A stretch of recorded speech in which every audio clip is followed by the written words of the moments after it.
यदि कुनै माननीय मन्त्रीजीमाथि प्रश्न उठ्यो, यदि राज्यको कुनै सक्षम निकायले अनुसन्धान गर्नु पर्यो भने त्यस्ता माननीय मन्त्रीजी मन्त्रीको पदमा रहन पाउनुहुन्न।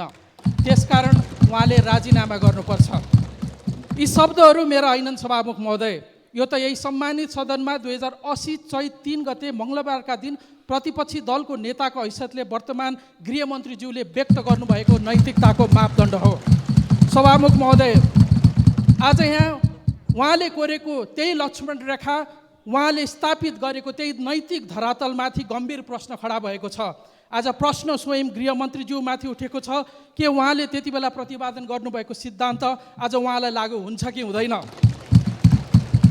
किनकि उहाँको गृह प्रशासनको नाकमुनि त्रिभुवन अन्तर्राष्ट्रिय विमानस्थलमा भिजिट भिजाको नाममा निर्दोष नेपाली युवाहरूलाई लुटेर करोडौँको अवैध असुलीको र्याकेट चलिरहेको छ। प्रश्न मन्त्रीज्यूमाथि उठेको छ, अनुसन्धान हुनुपर्छ, राजीनामा आउनुपर्छ।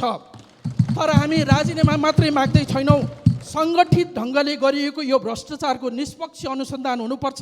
सङ्गठित अपराध र सम्पत्ति शुद्धिकरणसँग जोडिएर हेर्ने गरी छानबिन गर्न एक उच्च स्तरीय छानबिन आयोग नबनेसम्म संसद चल्न सक्दैन।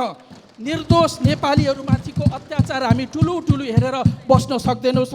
सम्मान्य सभामुख महोदय, हामी संसदलाई अगाडि बढाउन सक्दैनौँ। धन्यवाद।